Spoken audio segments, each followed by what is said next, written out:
안녕하십니까 사랑하는 셀장님들. 5월 셋째 주 셀 가이드북 영상을 통해 만나 뵙게 되어 반갑습니다. 이번 주는 다니엘서 8장 1절에서 14절까지 말씀을 가지고 예언은 이루어진다 라고 하는 제목으로 셀 가이드북 영상을 진행해 보려고 합니다. 우리는 지금까지 다니엘이라고 하는 하나님의 사람, 믿음의 사람이 어떻게 나라가 망하고 포로로 끌려가는 곳에서 그 세상 한복판에서도 어떻게 믿음을 지키고 어떻게 하나님의 말씀대로 살았는지를 우리는 보아오고 있습니다. 때로는 많은 위기가 다니엘 앞에 있었지만 다니엘은 그때마다 믿음을 타협하지 않고 하나님의 말씀을 붙잡고 주님의 뜻 가운데에 삶을 살아왔다라고 하는 것을 우리는 보아왔었죠. 오늘은 다니엘에게 주시는 하나님의 예언의 말씀이 오늘을 살아가는 우리의 삶에 어떤 묵상과 또 어떤 적용을 갖고 오게 하는지 살펴보려고 합니다. 먼저 포커스를 같이 살펴보겠습니다. 제가 읽어드리겠습니다. 때로는 더디게 보일지라도 하나님의 약속은 반드시 이루어집니다. 오늘 다니엘에게 허락하신 이 예언의 말씀이 또 어떻게 이것이 하나님의 약속이 되어서 우리의 삶에 임하게 되는지 우린 함께 보려고 합니다. 말씀에 들어가기에 앞서서 우리가 항상 마음 열기를 통해 셀원들과 아이스 브레이크를 하고 있는데요. 마음 열기 영상을 잠시 보시겠습니다. 첫 번째 마음 열기 질문은 영상을 보며 어떤 느낌이 드십니까? 라는 질문입니다. 어떤 느낌이 드시나요? 두 번째 질문입니다. 당신이 경험했거나 알고 있는 인생 역전 이야기가 있다면 나누어 봅시다. 셀장님들이 보셨던 이 영상의 내용은 굉장히 최근에 있었던 이 미국의 슈퍼볼 결승전 이야기입니다. 뉴 잉글랜드 팀과 애틀란타 팀이 격돌을 하였습니다. 뉴 잉글랜드 팀은 이번에 통산 5번째 우승을 목표로 결승전에 임하는 전통적인 강호이고요. 애틀란타 팀은 이번에 창단 이후 처음으로 우승을 도전해 보려고 하는 신생 팀입니다. 그런데 두 팀이 맞붙었습니다. 그런데 보니까 애틀란타가 3쿼터 중반까지 28대 3이라고 하는 압도적인 경기 운영을 또 보이면서 승리를 확신하며 기뻐하고 있었습니다. 그런데 그 순간 뉴 잉글랜드의 반격이 경기 막판에 집중력이 달아오르기 시작합니다. 톰 브래디라고 하는 사람이 중심이 되어서 막판에 25점을 따내며 연장전에 돌입을 하게 되죠. 그리고 나서 마지막 터치다운을 끝으로 연장전 접전 끝에 34대 28로 대역전 승을 거두게 됩니다. 그리고 톰 브래디라고 하는 사람은 이 경기에 MVP를 받게 되죠. 이렇게 짜릿한 역전승을 거두었던 뉴 잉글랜드 팀의 이야기를 우리가 영상으로 보면서 이 질문을 나누고자 합니다. 당신이 경험했거나 알고 있는 인생 역전 이야기가 있다면 나눠봅시다. 셀장님들에게는 어떤 인생 역전 이야기가 존재하십니까? 또는 주변에 또 그런 이야기들을 알고 계시다면 가볍게 한번 나눠보고 시작하면 좋을 것 같습니다. 그러면 이제 말씀으로 저희가 들어가려고 합니다. 오늘 본문 다니엘 8장 1절에서 14절까지 말씀인데요. 제가 말씀을 읽어드리겠습니다. 벨사살이 왕이 된 지 3년째 되는 해에 나 다니엘은 환상을 보았다. 전에 본 것에 이어 두 번째 환상이었다. 그 환상 속에서 보니 내가 엘람 지방의 수도인 수산성의 을레 강가에 서 있었다. 눈을 들어보니 강가에 수대양 한 마리가 서 있었다. 그 수대양의 뿔은 2개였는데 뿔 하나가 다른 뿔보다 더 길었다. 긴 뿔이 짧은 뿔보다 늦게 나왔으나 더 빨리 자랐다. 내가 보니 그 수대양이 서쪽과 북쪽과 남쪽을 향해 들이받는데 아무 짐승도 그 앞에서 맞서지 못했다. 또 아무도 그의 손에서 다른 짐승을 구해내지 못했다. 그는 무엇이든 하고 싶은 대로 했으며 매우 강해졌다. 내가 이것에 대해 생각하고 있는데 수렴소 한 마리가 서쪽에서부터 오는 것이 보였다. 이 수렴소의 두 눈 사이에 뚜렷하게 잘 보이는 커다란 뿔 하나가 있었다. 그가 온 땅을 두루 다녔는데 그 발이 땅에 닿지도 않을 정도로 빨랐다. 이 수렴소가 성난 모습으로 두 뿔 달린 숫양, 곧 내가 강가에서 본 그 숫양을 들이받았다. 내가 보니 그 수렴소가 숫양을 공격하여 숫양의 두 뿔을 부러뜨렸다. 숫양은 수렴소를 막을 힘이 없었다. 수렴소가 숫양을 땅에 넘어뜨리더니 발로 짓밟았다. 아무도 그 숫양을 수렴소에게서 구해내지 못했다. 그 수렴소는 점점 더 강해지더니 그때 그의 큰 뿔이 부러지고 대신 뚜렷하게 잘 보이는 뿔 넷이 사방을 향해 자라났다. 그러다가 그중 하나에서 다시 작은 뿔 하나가 자라났다. 그 뿔은 남쪽과 동쪽과 아름다운 유다 땅을 향해 크게 뻗어나갔다. 그 작은 뿔이 하늘에 닿을 만큼 자라더니 하늘 군사들 중에서 몇 명을 땅에 떨어뜨려 짓밟았다. 심지어 그 뿔이 하늘의 군대 사령관에게 대항할 정도까지 되어서 주께 날마다 드리던 제사마저 못하게 하고 주께 예배드리던 전마저 헐어버렸다. 그 뿔 때문에 하나님을 반역하는 일이 일어났고 백성들은 날마다 드리던 제사를 멈추었으며 진리는 땅에 내던져졌다. 그 뿔은 하는 일마다 다 성공했다. 그때 두 천사가 말하는 것을 들었는데 한 거룩한 자가 다른 천사에게 물었다. 이 환상 속의 일들이 언제까지 계속되겠소? 날마다 드리던 제사가 금지되고 하나님께 반역하여 멸망을 부르고 성전을 헐고 하늘 군사를 짓밟는 일이 언제까지 계속되겠소? 천사가 내게 말했다. 이 일은 밤낮으로 2300일이 지날 때까지 계속될 것이다. 그런 뒤에야 성소가 다시 깨끗해질 수 있을 것이다. 아멘. 말씀 이해하기를 계속해서 보시겠습니다. 제가 읽어드리겠습니다. 다니엘은 70년 후에 회복되리라는 예레미야의 예언을 기억하며 이스라엘의 회복을 기다렸습니다. 그러나 하나님이 보여주시는 이스라엘의 앞날은 그의 기대와 완전히 다른 모습이었습니다. 지금보다 더 큰 핍박이 기다리고 있었습니다. 그러나 그 끝은 회복입니다. 하나님의 과정을 지나서 정해놓으신 그때에 반드시 구원을 이루십니다. 말씀 묵상으로 넘어가 보도록 하겠습니다. 1번 질문입니다.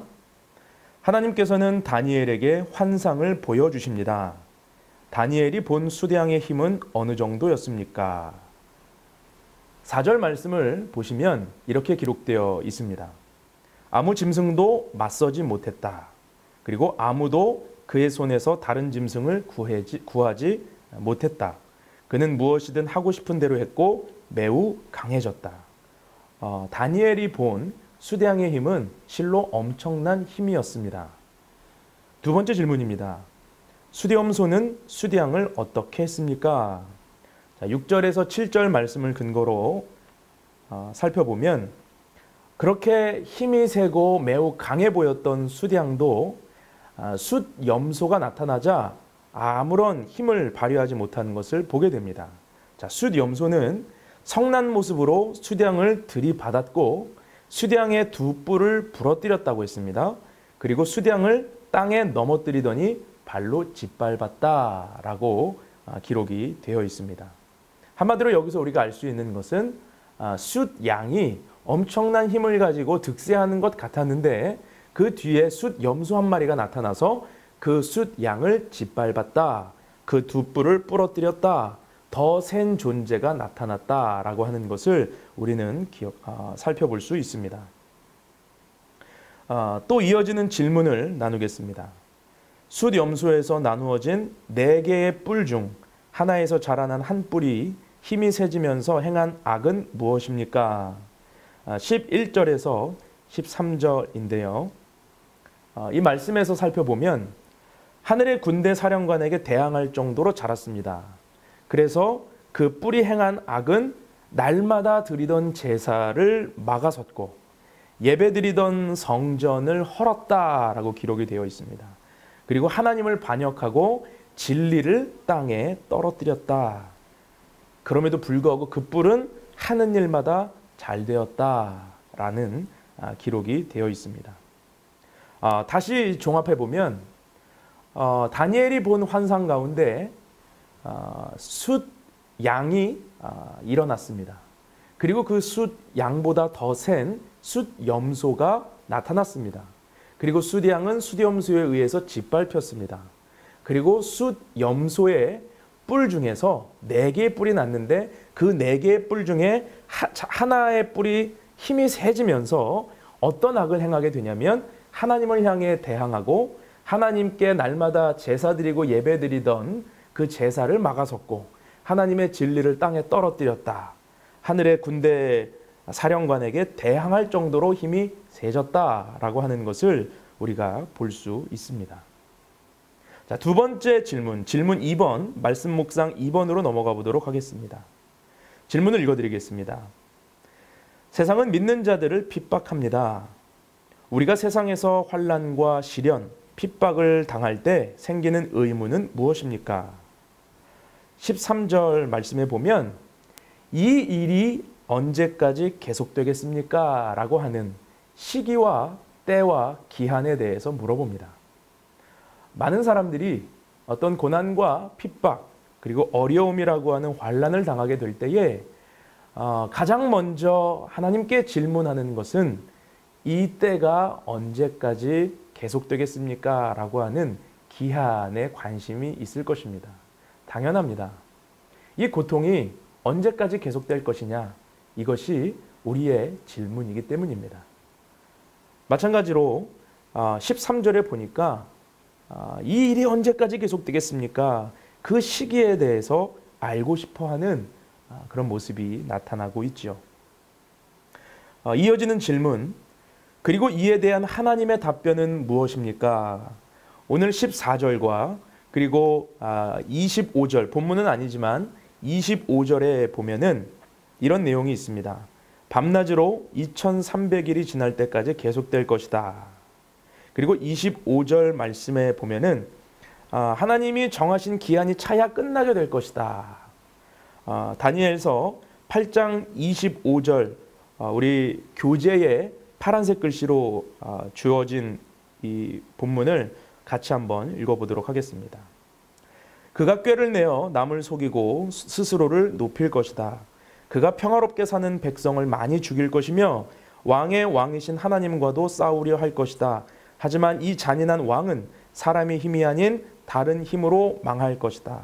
한마디로 무엇이냐면 이 기한이 언제까지입니까? 언제까지 이것이 계속될 것입니까? 라는 질문 앞에 하나님의 답변은 하나님의 때에 하나님이 정하신 기간에 그것이 다 차야 끝나게 될 것이다. 사람의 힘이 아닌 다른 힘에 의해 망하게 될 것이다. 다시 말해 이 모든 벌어진 일의 주권은 하나님께 있다라고 하는 것을 분명하게 보여주고 있는 것입니다.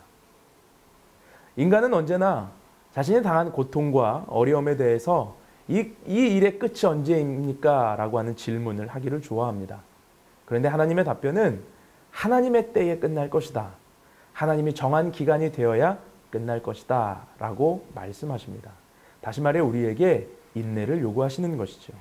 그리고 하나님의 신실하심을 믿고 의지하라 라고 하는 메시지를 우리에게 주고 계시는 것입니다. 적용으로 이제 넘어가겠습니다. 적용 질문을 읽어드리겠습니다. 수디양은 메데와 페르시아 제국을 상징하며 수디염소는 헬라 제국을 상징합니다. 예언과 같이 헬라 제국은 페르시아 제국을 멸망시킵니다. 헬라 제국의 한 왕 알렉산더 대왕이 사망하자 넷으로 나눠지면서 네 왕 중 안티오쿠스 에피파네스 4세는 BC 168년에 이교 숭배를 목적으로 예루살렘 성전을 빼앗고 더럽혔습니다. 이런 상황만을 본다면 하나님의 약속이 끝난 것처럼 느낄 수 있지만 오히려 이러한 상황들도 하나님께서 예언하신 말씀 중 한 과정입니다. 그러나 그 시기가 지나 마지막에는 반드시 회복시켜 주실 것임을 약속하십니다. 당신이 과거의 말씀이나 기도를 통해 받은 하나님의 약속들에는 어떤 것들이 있습니까? 그 가운데 상황과 현실을 보며 잊거나 소홀히 하고 있는 것이 있다면 나누어 봅시다. 질문이 어렵지요? 예. 그래서 저는 이 질문을 조금 이렇게 제안해 드리려고 합니다. 세런들에게 이 질문을 가지고 쉽게 나누기 위해서는 최근의 경험들을 좀 나누었으면 좋겠습니다. 최근 설교 말씀을 들으면서 하나님이 이거는 나에게 주신 말씀이다라고 느꼈던, 또 가슴에 와닿았던 하나님의 말씀과 은혜가 있었는데, 그것을 상황과 현실 때문에 잊어버리거나 또 소홀히 여긴 적은 없었는지, 이런 방향으로 하나 나눠 주시고요. 또 그것도 어렵다 그러면 연초에 특별 새벽 기도나 아니면 연초에 누구나 세우는 어떤 신앙적인 결심과 결단이 분명히 있을 것입니다. 그리고 받은 말씀 구절이 있을 겁니다. 그런데 그 말씀 구절, 그것을 지금도 잊지 않고 그것을 바라보며 그 약속을 붙들고 기도하고 있는가, 이렇게 질문해 보면 조금 나눌 수 있는 방향이 좁혀지고 풍성한 나눔이 되지 않을까 싶습니다. 두 번째 질문입니다. 세상을 살면서 그리스도인들은 핍박과 환난을 당할 것임을 말씀하십니다. 하지만 이와 동시에 하나님은 그 기한을 정해두셨다고 말씀하십니다.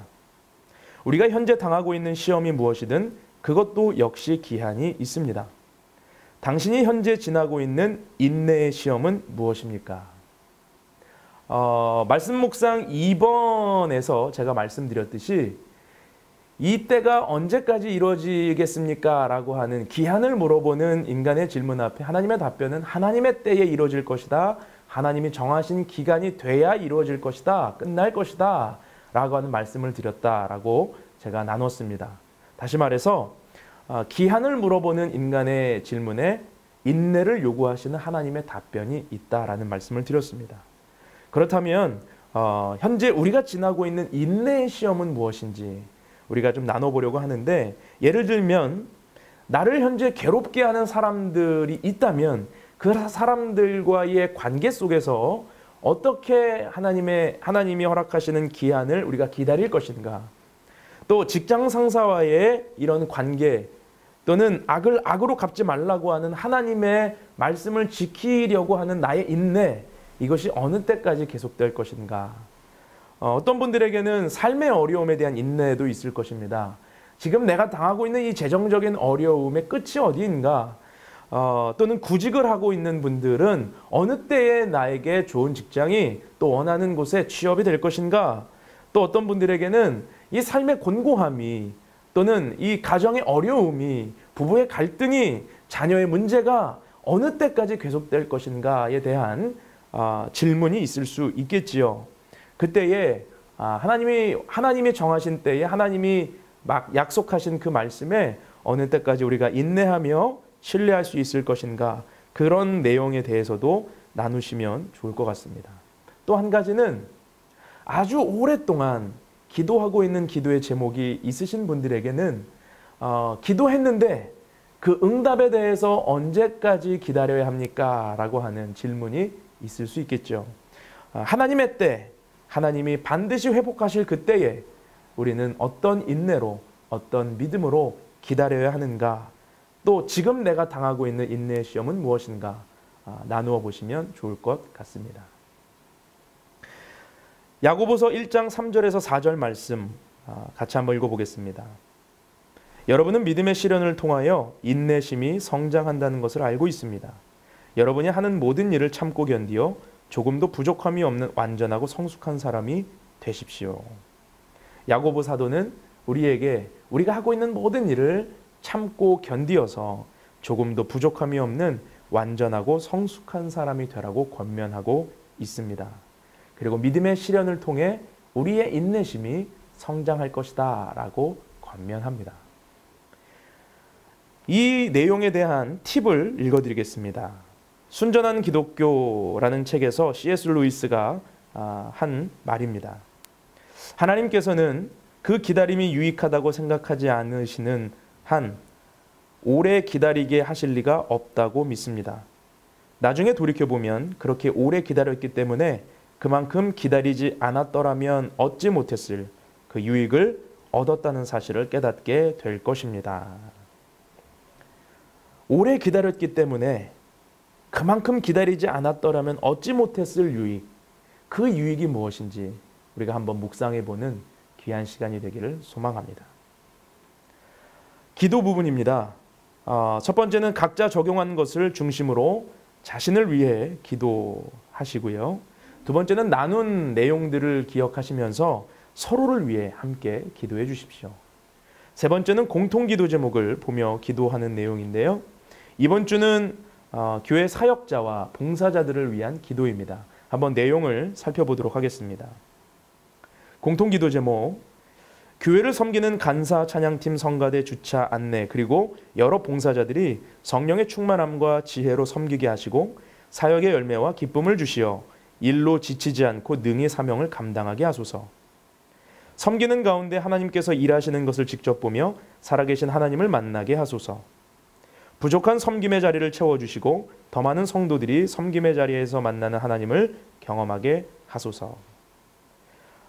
4번 부록에 있는 선교 기도 제목을 보며 기도합시다입니다. 이번 주는 5월 셋째 주이기 때문에 5월 셋째 주 국내 지역사회와 해외 몽골 박간태 선교사님을 위해 기도하는 내용을 참고해 주시면 감사하겠습니다. 한번 기도 제목을 읽어드리겠습니다. 5월 셋째 주 국내 지역사회, 서초 방배동 지역의 후원과 사역이 꼭 필요한 사람과 단체를 만나게 하시고 그 가운데 예수님의 사랑이 전해지게 하소서. 교회와 지역사회와의 모든 관계들 가운데 평화와 사랑이 있게 하시고 지역사회의 필요들에 쓰임받는 교회가 되게 하소서. 해외 몽골 박간태 선교사님을 위한 기도입니다.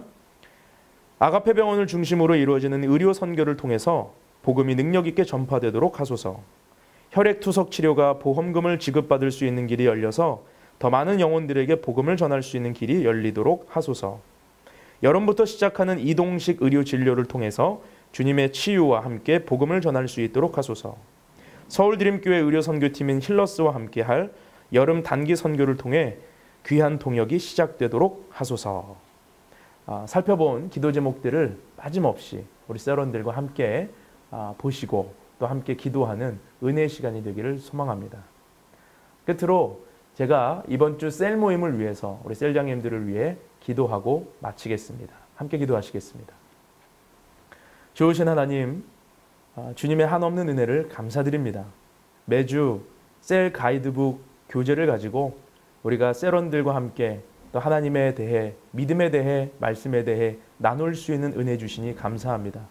허락하신 믿음의 공동체 안에서 우리가 서로 나누고 격려하고 위로할 때 믿음의 일들이 우리의 삶 가운데에 날마다 성장하게 하시고 하나님을 향하여, 예수 그리스도를 향하여 날마다 우리의 믿음이 전진할 수 있도록 은혜를 베풀어 주시옵소서.